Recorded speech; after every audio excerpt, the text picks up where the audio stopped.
9월 13일입니다. 갈라디아서 6장 1절에서 10절까지 말씀 봅니다. 성령의 인도하심을 따라라는 제목으로 말씀드립니다. 바울이 이렇게 권고합니다. 형제자매 여러분, 어떤 사람이 어떤 죄에 빠진 일이 드러나면 성령의 인도하심을 따라 사는 사람인 여러분은 온유한 마음으로 그런 사람을 바로잡아 주십시오. 이제 교회 공동체 안에서 어떤 성도가 어떤 죄에 빠진 일이 드러나면, 그랬으니까요. 이 어떤 죄라고 하는 것은 고의적이고 계획적인 그런 아주 악한 죄질이 나쁜 그런 죄가 아니라 딴 사람의 유혹에 넘어가서 부지중에 우발적으로 실수를 하거나 여기서는 진리를 떠난 경우, 율법주의나 또는 자유방임주의에 넘어갔던 그런 경우를 말합니다.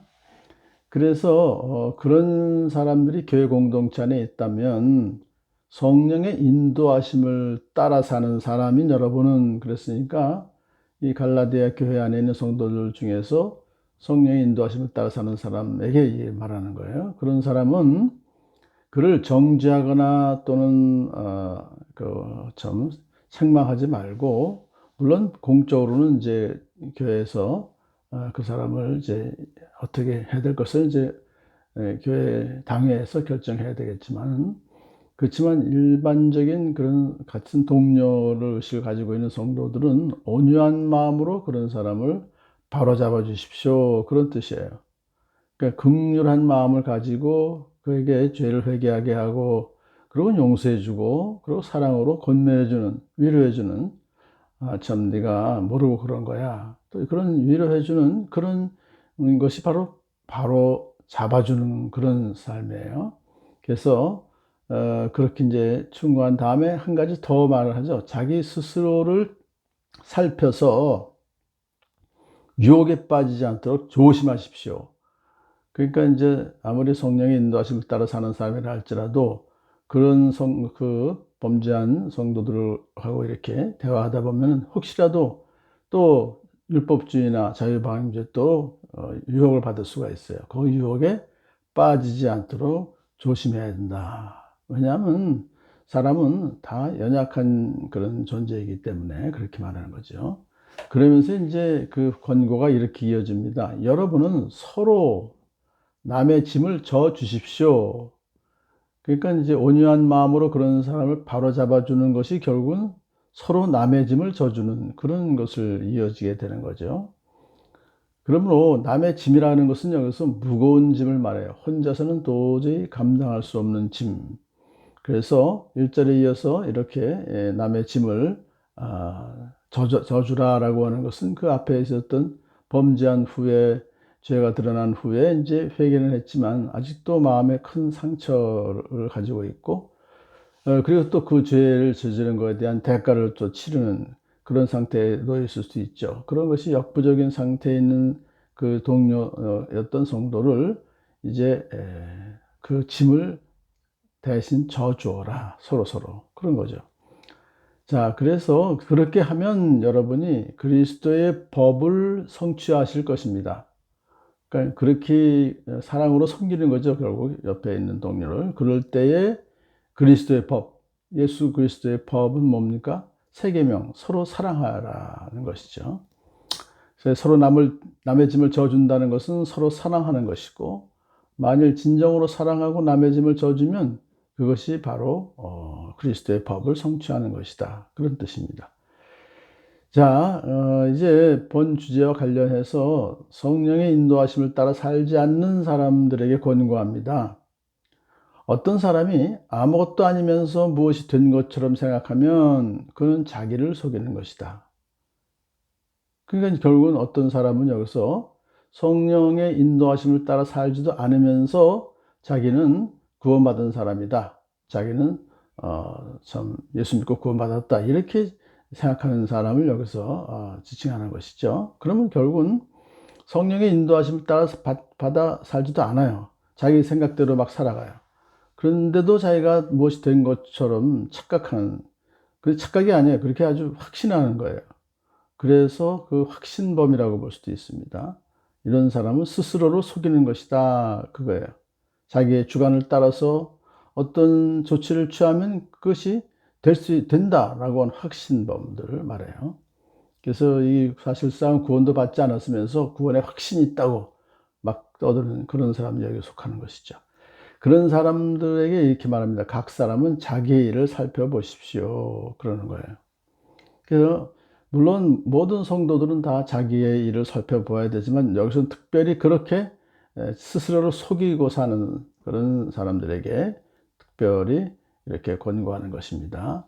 자, 그가 바울의 권고를 듣고 하나님 앞에서 자기를 정말 살펴보면 그러면 하나님 만나고 자신의 참모습을 발견하게 되죠. 그러면 아, 내가 잘못했구나 하는 것을 깨닫게 되고 하나님께 용서를 빌고 용서를 받게 되고 그래서 하나님께서 인정하는 그런 것을 자기가 알게 될 때 그건 자기에게 자랑거리가 생기는 거예요. 야, 나도 참 이렇게 하나님께서 은혜를 베풀어 주셨구나. 그런데 이것은 하나님과 그 사람과의 개인적인 관계이기 때문에 그런 것을 남에게까지 자랑할 것은 없다. 자랑은 할 필요가 없다. 왜냐하면 사람은 각각 자기의 몫의 짐을 질 것이기 때문이다. 앞에서는 남의 짐을 저주하라 할 때 그 남의 짐이라는 것은 burden이에요. 아주 큰 짐이지만 여기서 각각 자기 몫의 짐을 질 것이다는 짐은 가벼운 짐, load예요. 성도는 각각 자기에게 부과된 그런 짐이 있어요. 그것은 뭐 가정에서, 직장에서, 사업장에서, 교회에서 결국은 이웃을 사랑하는 그거죠. 그리고 섬기는 그 직무를 다 해야 된다. 그래서 그렇게 되는 것이니까 남에게까지 잘할 것은 없다. 그런 말입니다. 다른 주제로 넘어갑니다. 말씀을 배우는 사람은 가르치는 사람과 모든 좋은 것을 함께 나누어야 합니다.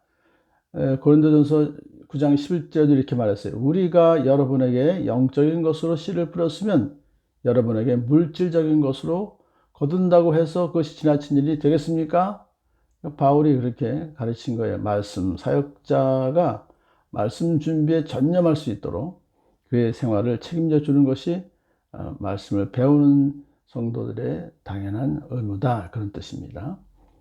자, 또 다른 주제로 넘어갑니다. 자기를 속이지 마십시오. 여기서 속인다는 것은요, 미혹하다라고 하는 그런 뜻이 있는 단어입니다. 그래서 이것을 속이지 마십시오를 원어를 보게 되면 수동태 명령입니다. 그러니까 너희는 미혹되지 말아라. 그런 뜻입니다. 너희를 타락시키는 자신의 부패한 본성에 끌려가지 말아라. 또는 다른 사람들의 거기 유혹에 빠지지 말아라. 그런 뜻입니다. 왜 그렇게 그런 말을 했냐면 하나님은 조롱받으실 분이 아니십니다. 무엇을 사람이 심든지 심은 대로 거둘 것입니다. 이게 자연법칙이죠. 사람은 무엇을 심든지 심은 대로 거둔다는 게 자연법칙인데 이 법칙도 사실은 하나님이 세운 것입니다. 그런데 이 법칙을 지키지 않으면서 자기는 잘났다고 하면 그것은 결국은 하나님을 조롱하는 것이 된다. 왜냐하면 창조주 하나님이 세우신 법칙인데 자기가 그것을 지키지 않아도 된다는 그것을 이제 생각하니까 그러니까 하나님을 속이는 거죠. 그렇지만 하나님은 속일 수 없다. 이것을 이제 깨달으라는 거죠. 그래서 자기 육체에다가 심는 사람은 육체에서 썩은 것을 거두고 성령에다가 심는 사람은 성령에게서 영생을 거둘 것입니다는 영적인 법칙으로 이것을 적용해요.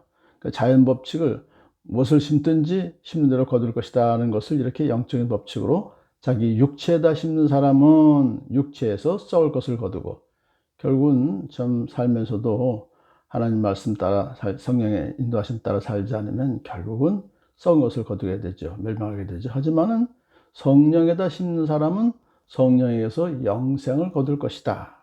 그러니까 결국은 영원한 생명을 이제 누리게 될 것이다. 천국에서. 이것을 이제 성령의 인도하심을 따라 사는 사람에게 결과가 그렇게 될 것이라는 거죠. 그러므로 선한 일을 하다가 낙심하지 맙시다. 지쳐서 넘어지지 아니하면 때가 이를 때 거두게 될 것입니다. 이 선한 일은 사랑으로 이웃을 섬기는 일이니까요. 성령을 따라 사는 사람인데 그러다가 사실 좀 낙심할 수도 있어요. 지쳐서 넘어질 수도 있어요. 그렇지만 그러지 말아라. 왜냐하면 때가 이르면 거두게 될 것이기 때문이다. 그렇게 해서 이제 위로를 해주죠. 마지막 결론입니다. 그러므로 기회가 있는 동안에 모든 사람에게 선한 일을 합시다. 열심히 이웃을 섬겨라 그거죠. 선한 일은 여러 가지가 결국은 이렇게 히브리서 13장 16절은 선을 행함과 가진 것을 나눠주기를 소홀히 하지 마십시오. 그러니까 이 선한 일은 가진 것을 나눠주는 그것이 여기에서 가장 두드러지는 것입니다. 특히 믿음의 식구들에게는 더욱 그렇게 합시다. 믿음의 식구들이 복음 전하다가 또 이 세상에서 말씀 따라 살다가 고난당하는 그런 분들이 많죠. 그렇기 때문에 믿음의 식구들에게 더욱더 사랑으로 섬기는 그런 저와 여러분 되길 간절히 소원합니다.